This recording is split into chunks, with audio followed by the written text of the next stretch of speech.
Hey everyone, welcome to today's episode of Teaching in Motion.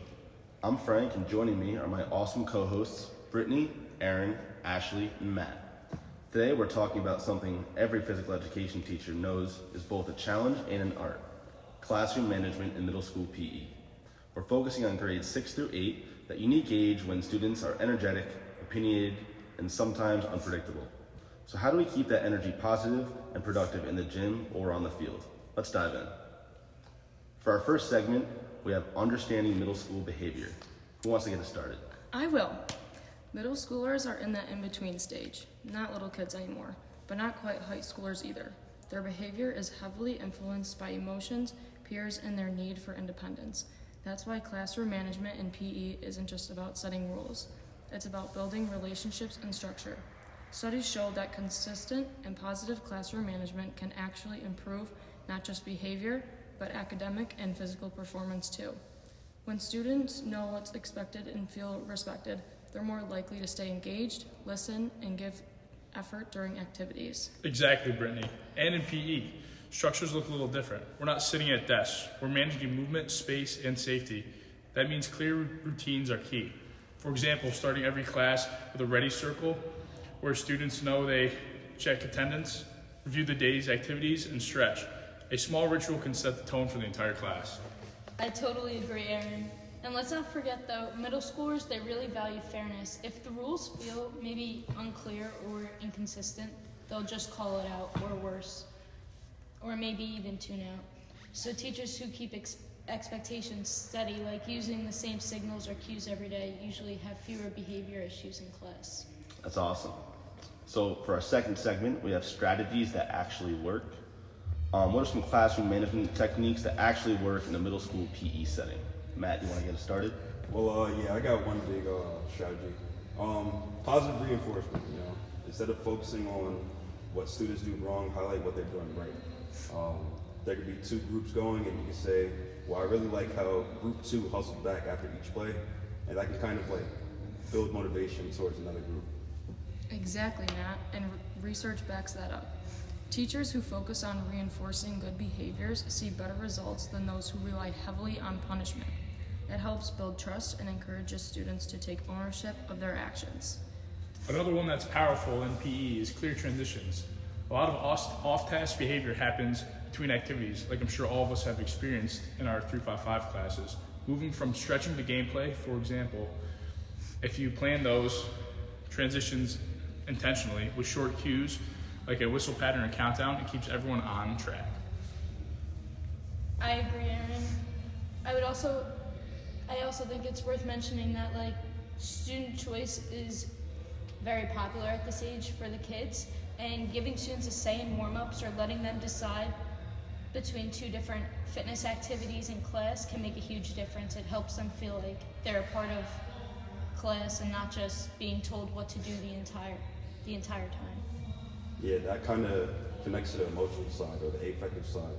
And because that middle schoolers can have autonomy, so if we can give them safe, structured ways to make decisions, they're more invested in the lesson. All right, now here comes the hard part with middle schoolers. It's handling misbehavior and challenges. Now let's be honest, even with great planning, there will be moments of misbehavior. So how should teachers handle that without turning the gym into a power struggle? I think it starts with staying calm and consistent. When teachers react emotionally, students feed off of that. Instead, have a system, maybe verbal warnings, a reflection area, or short conferences after class. What matters is that consequences are clear and fair. Exactly. And sometimes it's all about figuring out why they're doing the behavior. Is a student acting out because they're embarrassed in front of their peers? Or maybe they don't feel comfortable in a skill? Once we understand that, we can respond in a way that we can support them and embrace them and fix their issues from the root. So what are some ways that you think that you won't embarrass them?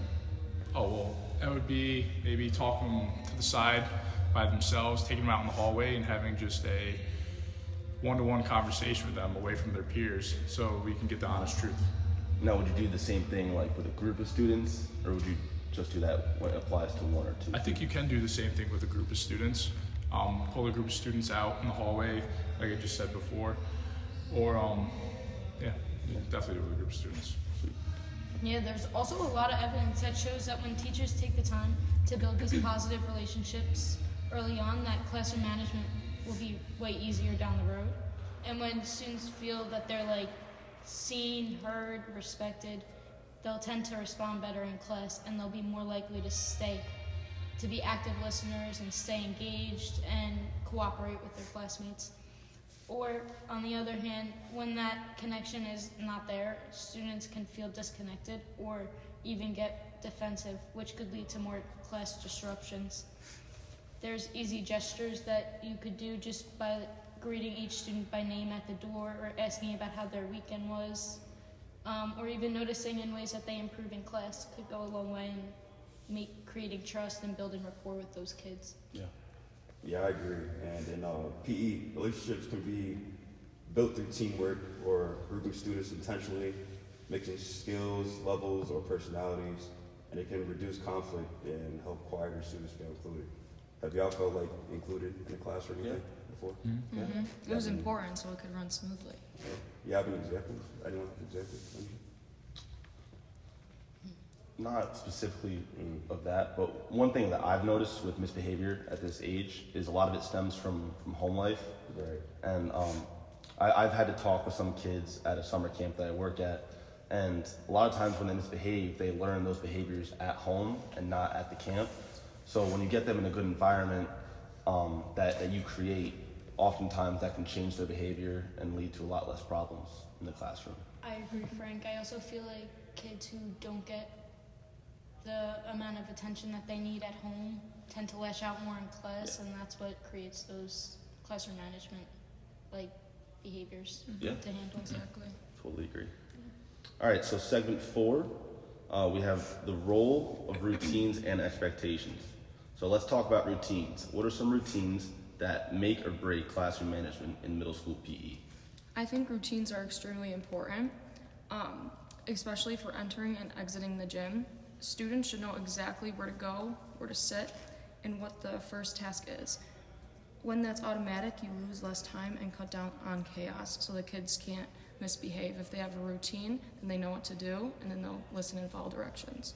Yes, I totally agree. I think entering the gym on a routine is a great way to set the tone for the class. I also think another great routine is equipment help. So having set jobs and rotations for groups and kids in your class, whether it's cleaning up or getting equipment out and ready to go for the day's class, really helps with the chaos of everybody, rushing to grab and put stuff away, and also takes stress off our backs as teachers, where we can spend more time managing the behaviors of maybe some not so go-getter students and having other students help putting stuff away. I totally agree with you, Aaron. I feel like we've learned throughout our time here going through Cortland's program that when we're teaching a lesson, it's important to also make the job easy on ourselves. So giving kids those specialized roles really helps them and helps us too in the long run. And they feel more valued in class, and I think that's a great way. Yeah. Totally agree. Handle it. I think another important piece is building in time to reflect and debrief at the end of every class, and having quick cool downs where the kids could talk about things like teamwork, effort, or how they were able to get through obstacles in class, and just really reinforce what was expected of them throughout that class, beyond just how well they do and perform in class.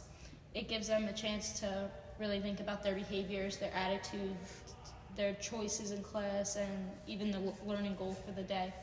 And I think a quick exit question or a short discussion will help them. Do you guys have any ways that you would usually wrap up your lesson to help students reflect on what they've learned? Yeah, so something I would do, like you said, an exit slip. Just getting them talking about what they learned in class that day. Just maybe if they played a game, talking about different strategies they use to, achieve success in that game. For the younger kids who are learning their motor skills and stuff like that, just talking about their cues and things just like that. Yep, something I do, just because I know a lot of times in my class I'm really pressed for time and I want to have my kids moving and active as much as possible. It's more of a bi-weekly check on rules and kind of do the same thing like exit ticket and or just like a conversation with the students on how they felt everything's going. Yeah. Yeah, and I feel like when you add these routines, it like kind of becomes a habit, and students can feel like a sense of security, kind of. Yeah, that structure can help them know what's coming next, and which reduces anxiety and misbehavior. Especially it's important for kids who struggle with transitions or tension. So honestly, just adding in those moments for the teacher and the students to just reflect on what they're doing, I feel like that just helps classes run smoother. Yeah, absolutely. All right, so for segment 5, we have connecting classroom management to learning. So something we don't always talk about enough is how classroom management actually connects to learning. So Brittany, can you get us started with that? Yeah, it's not just about keeping order. Good management creates a space where students can focus, take risks, and try new things. When they're not worried about being teased or confused, they perform better, not just physically, but socially and emotionally too. Yeah, and for PE, it's especially true. Students feel safe and supported are more likely to participate. They're more likely to challenge themselves and to honestly just enjoy being physically active.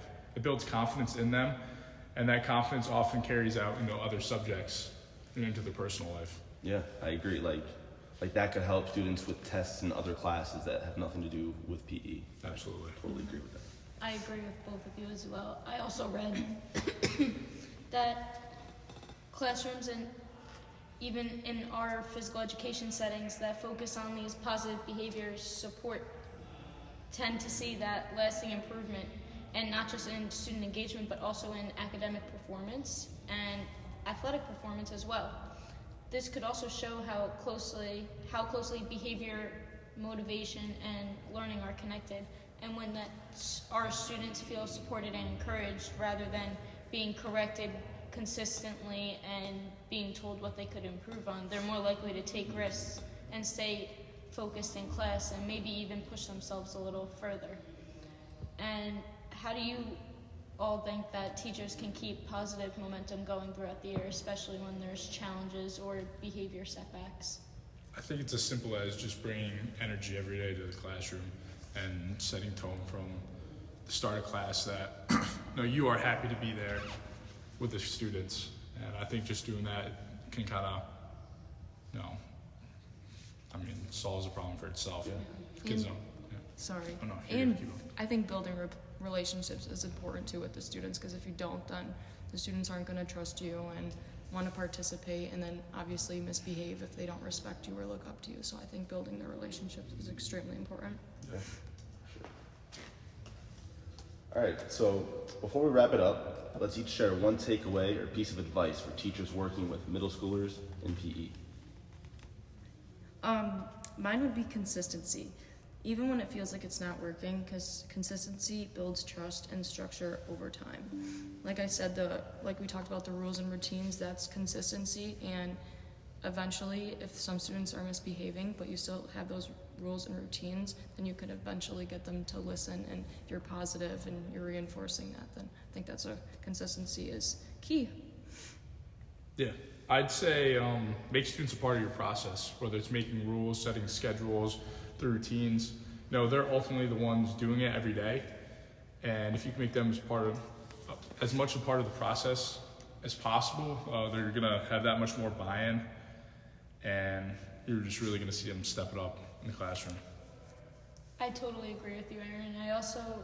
I feel that it's definitely relationships first. If the students know that you as a physical educator care about them, not only just teaching them, but on a personal level as well, that they'll care way more about your class. And building these relationships don't happen like instantly and like the snap of a finger. It's all in like building this along the way, greeting them and saying their name at the beginning of class, asking about what they like to do outside of class, or seeing how hard they're trying in class and the efforts they're putting in, and even just listening when they have something to say, whether it's about PE or not. And I feel that when students feel seen and valued, they're more likely to want to engage and follow directions. And these connections will help create a more positive and supportive learning environment, and it benefits everybody at the end of the day. I'll just say like adding and planning for transitions. It's just smoothing out your lesson pretty much, and you're spending less time managing chaos as well. And I'll close it out with this. Middle school PE doesn't have to be overwhelming. With clear expectations, positive energy, and a little patience, you can turn even the most restless group into a team that moves, learns, and grows together. Thanks for tuning in to Teaching in Motion. We hope you enjoyed this conversation about classroom management in middle school PE.